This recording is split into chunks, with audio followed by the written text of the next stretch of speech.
Alamin ninyo ang kwento ng mga taga San Diego. Maraming malungkot, masungit, marami rin ang nagsasaya, parang walang problema. O di kaya'y nagkukunwaring walang problema.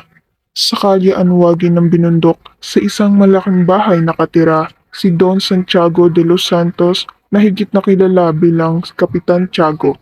Kilala siya sa buong bayan dahil sa kanyang kayamanan lalo't higit sa kanyang kabaitan.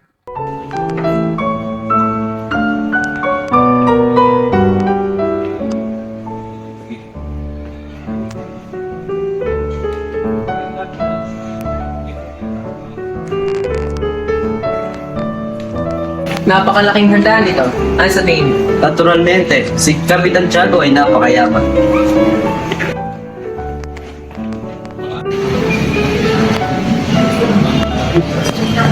Mga Ginoo, pinagdadala kong ipakilala ang kaibigan ng anak kong na si Han.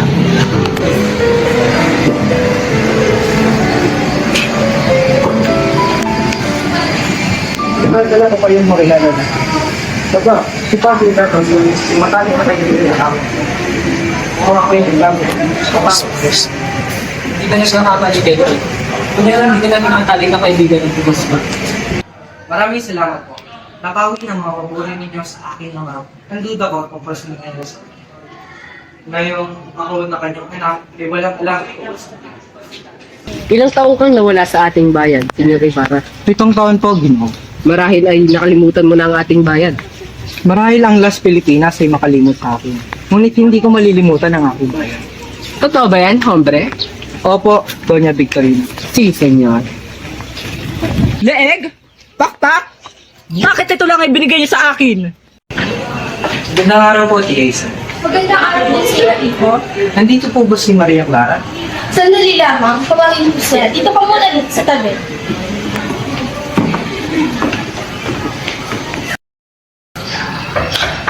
Maria Clara, nandito ang tiya mo. Pasok po kayo, tiya. Nandito na si Besong Pumibas. Pag-iintin mo ba siya? Hindi ko po, tiya.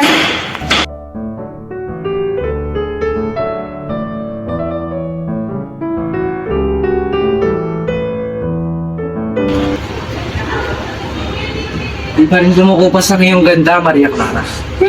Napunta ka na sa Europa, tumamis na iyong mga salita. Maraming magagandang babae na nakulog sa iyong pambobola. Mahal ko, alam mo bang isa ako mapalad na ninyo? Mapalad? Bakit? Dahil sa mga babae mo?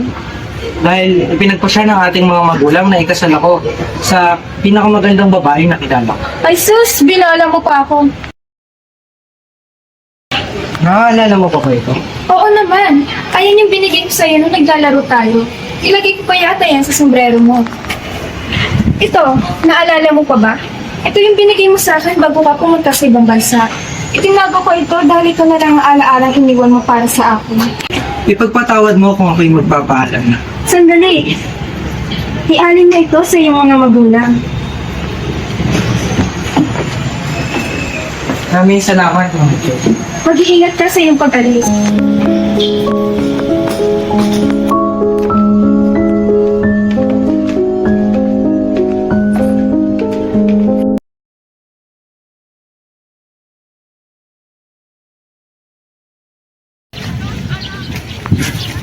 Pwede mo ba magtanong? Ano yon?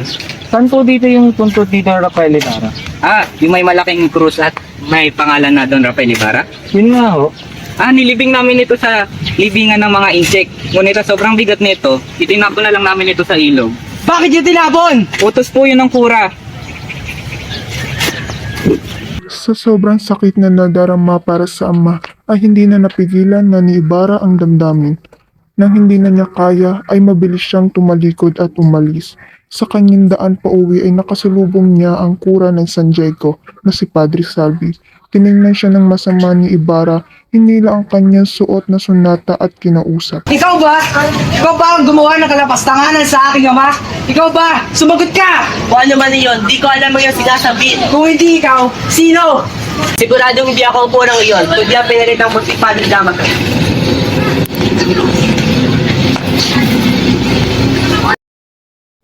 Nakauwi na si Ibarra ng kanilang tahanan, galit at tila'y malungkot pa rin siya, kaya't noong siya na lang ang mag-isa sa bahay, ay ibinuhos niya ang kanyang emosyon na parang hindi niya pa nagagawa iyon. Hindi na alintanan ni Ibarra ang paglipas ng oras hanggang sa tumunog ang kampana sa kamparyo ng simbahan.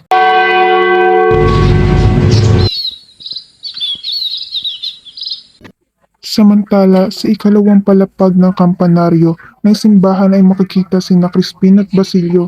Sila'y magkapatid na sakristan ng simbahan. Crispin, unahin mo muna na mabuti ang kanin. Pahinga na muna tayo. Kanina pa tayo nakatayo at nagpapatunog ng kampana. Ngunit magagalit sa atin ang sakristan mayor. Oo nga pala. Magkano nga pala ang sweldo mo sa sweldo buwan? 2 reales na lamang, Crispin. Bayaran mo na kaya yung sinasabi nilang ninakaw ko sa simbahan para hindi na sila makapagulo at makauwi na ako. Ako, Crispin, 2 multa na ang inabot ko sa sakristan mayor. At yung sinasabi nilang ninakaw mong ginto, ay 2 onsa yon. Kumbaga ay 32 kamay ang gagamitin natin doon. Hindi sasapat ang sinisweldo ko. Pero takot na kasi ako. Napakasama ng ugali ng pura at lalong nakasakristan mo yun. Naku, huwag mo sasabihin yan.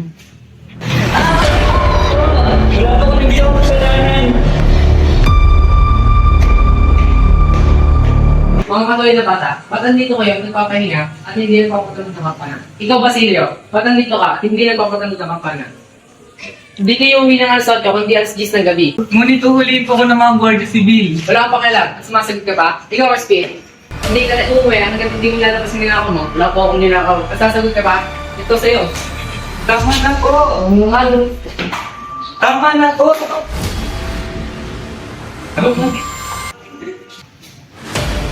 Crispin, tama na po. Tama na po. Crispin! Wala nang nagawa pa si Basilio para sa kapatid. Tanging mga hambalos, impit na sigaw at daing na lamang ang kanyang narinig.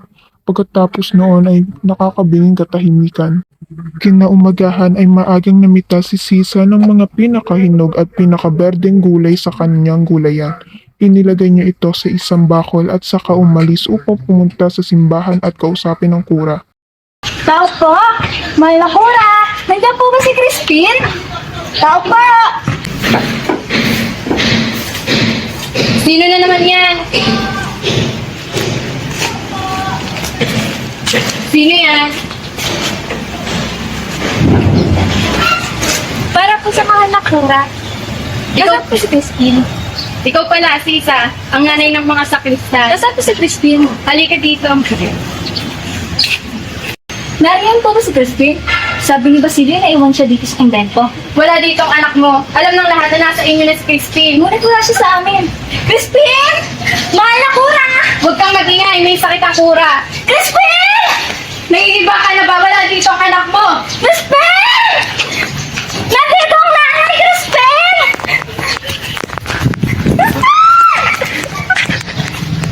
Wala dito ang anak mo. Crispin!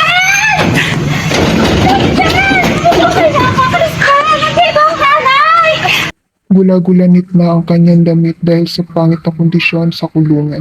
Hindi na ininda ni Sisa ang nangyari sa kanya bagkus ay hinanap na lamang niya ang kanyang mga anak.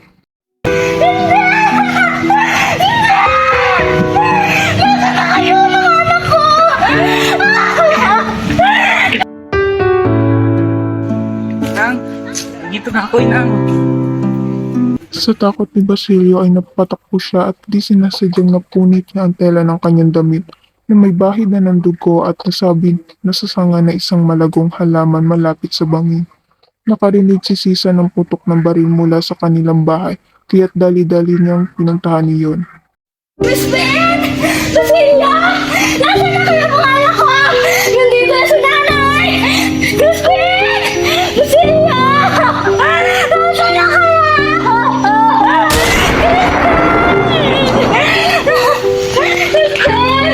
Basilio! Nasaan na kayo?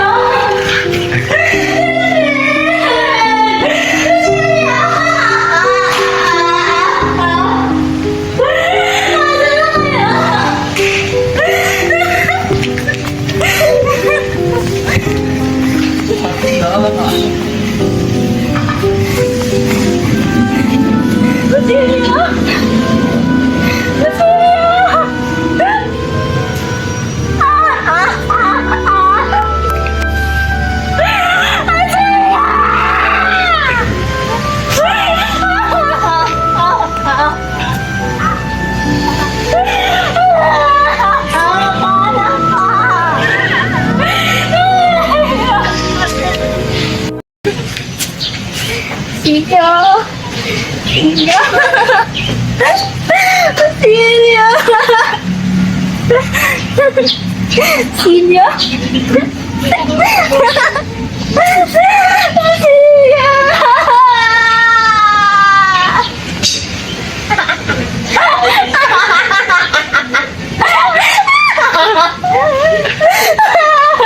Silya! Nasaan ka na? Nandito na si nanay! Silya!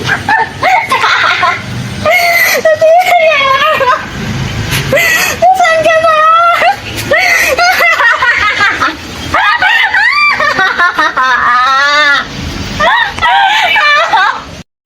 Mga salbay ka, hindi silang kamuhing at naman, eskomunikado ang mga tao diyan. Lumayas ka, demonyo, kalabaw, pasok! Mga salbahe, patak pa niya bigyan ng bawal ng sasalitang kasama, mga walang gana, ang silip at lahat.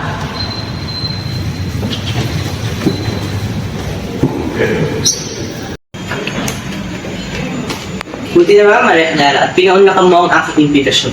Ano ba ilan, Padre? Di na ako magpapatumpik-tumpik pa. Asa na ang mga sulat ni Crisostomo mong iba? Sulat lamang niya na pag-ibig namin ni Crisostomo Tigara. Wala kang mahanap na ikakasira ni Crisostomo. Sa tingin ko, wala na dapat tayong pag-usapan. Adios. Paano kung sabihin ko meron akong dalang sulat ng iyong ina na para kay Padre Damaso na ikakasira ng iyong ninong at ng iyong ama? Ang ilalaman ng liham na ito ay hindi mo tunay na ama si Chad, kundi ang ninong mong si Padre Damaso. Padre Mia, huwag kayong gumawa ng kasinungaling ang ina. Kapalit ang lahat ng mga sulat ni Crisostomo, malalaman mo dito ang katotohanan.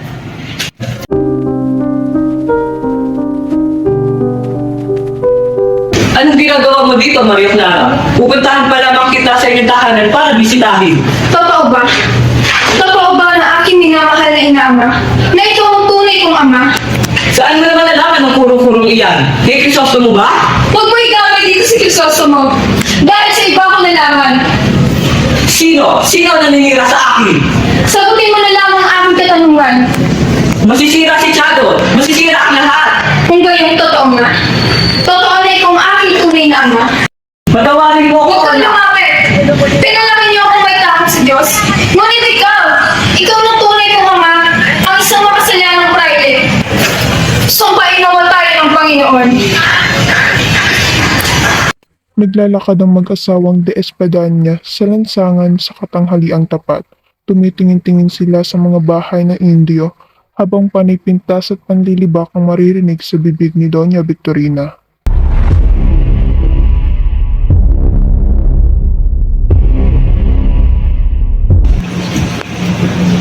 Ang papangit ng bahay. Talagang mga hindi na ako nararapat kumila. Isa pa, hindi marunong magbigay hugay sa ating mga maharika. Iyan mo ang aking kasuotan, napakagara. Ngunit hindi sila nagbibigay gala.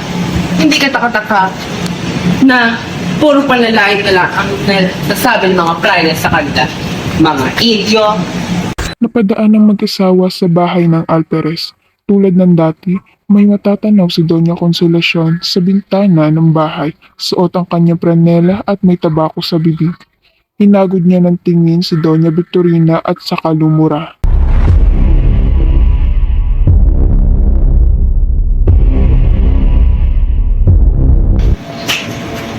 Bakit kayo ganyan makatingin sa akin? Naiingit ba kayo? Huwag pa po, Victorina. Huwag ka ditong gumawa ng skandalo. Nakakahiya sa mga tao. Huwag kang humala. Kung ayaw tumilapan ng yung postizo. Ako? May inggit sa inyo na. At bakit? Naiingit ako sa inyong mga kolore. Doña Consolacion. Hindi ako tulad mong isang babaeng probinsyana. Sopistikada akong tao. Kaya wala nakakapasok na alperes sa aming tahanan. Kundi naghihintay lang sa labas ng pintuan. Excelente, senyor. Hindi na nakakapasok ang Alvarez. Ngunit isang katulad ng asawa. Aba, wala akong modo. Bumaba ka dito. Harapin mo ako. Aba, wala akong modo. Doon, Consolacion. Tama na. Tama ko. Nagsabunutan ang dalawa na labis na ikinatuwa ng mga kanina pang nanonood. Magmauninigan pang nagpupustahan kung sino ang unang titimbuwang hanggang sa dumating ang Alperes. Napakagandang pagmasdal. Dalawang donyang walang modo ang nag-aaway. Tumutungtong si Ibarra sa bangka ni Elias. Bago lumubog ang araw, tila man din masama ang loob ng binata. Ipatawad po ninyo, Ginoo, sapagkat napili ko po itong pagkakataon na ito upang kayo ay makausap dahil tahimik dito at walang makakarinig sa atin. Nagkakamali kayo, kaibigang Elias. Kinakailangang ihatid niyo ako sa bayang iyong natatanawan hanggang dito sa kampanaryo. Pinipilit ako ng kasaliwang palad na gawin ko ang mga bagay na ito. Nang kasaliwang palad? Opo, akalain niyo pong sa aking pagparito ay aking makakasalubong ang Alperes, na pinipilit na ialay sa akin ang kanyang paglalakbay. Hinikilala ko po kayo sa inyong utang na loob sa iyong paglingap sa akin. Nadapwat, sinabi niyo po sana sa kanyang buong katiwasayan. Naisipan ni Elias na bumalik sa bahay ni Ibarra. Nalaman niya sa mga utusan ang nangyari sa kanilang amo. Nagkunwari siyang umalis, ngunit ang totoo ay umikot lamang at dumaan sa bakod. Umakyat si Elias sa bintana at pumasok na silid ni Ibarra. Kinuha niya ang baril at mahalagang bagay at isinilid sa sako at inihulog sa bintana.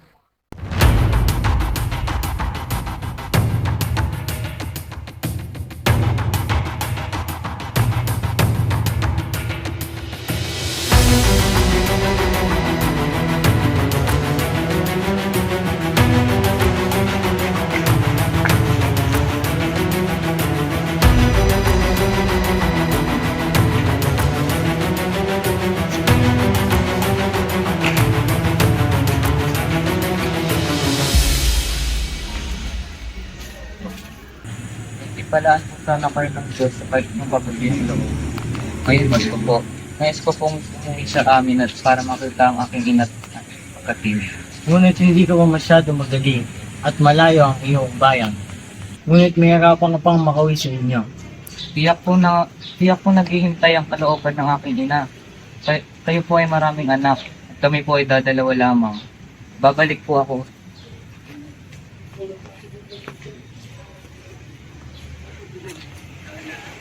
Samantala ay nakauwi na ng bahay si Basilio. Dinatnan niyong sira-sira at wala ang ina. Paika-ikang pinuntahan nito ang bahay ng Alperes. Inutusan ng babaeng nasa bintana ang Guardia Sibil. Napapanikin si Sisa, subalit kumaripas ito ng takbo nang makita ang mga bantay. Hinabol ni Basilio ang ina pero binato siya ng isang babae sa daan. Tinamaan ng bato si Basilio pero hindi ito tumigil sa pagsunod sa ina. Silvio? Silvio? Silvio? Silvio? Ikaw ba yan? Hindi. Saan ka nga? Silvio? Silvio! Silvio!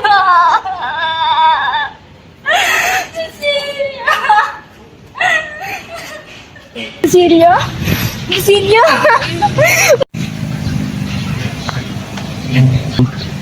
Nay! Nay, ako to si Basilio. Nay! Hindi ko anak ko! Hindi ko! Nay, ako to. Hindi ko anak ko! Hindi ko anak ko! Ako to yung si Basilio. Silvio? Nay! Nay, gising, Nay! Sa bahay ni Kapitan Tiago, pinahayag ni Alperes ang balitang dudurog sa puso ni Maria Clara. Nagpadala ng ulat at kwintas ng batid ni Kapitan Tiago ay nagmamay-ari ang kanyang anak. Natagpuan ang kwintas na ito sa tabi ng sunog na katawan. Marita, may pinadalang sulat at pintas ang Alperes. Pasan po, Tia. Ito, Clarita. Salamat po.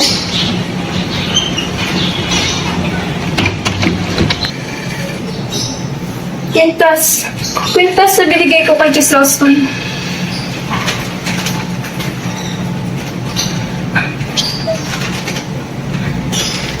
Crisostomo!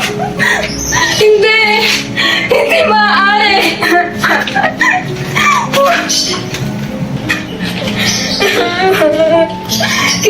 gusto mo? Hindi ito maaari.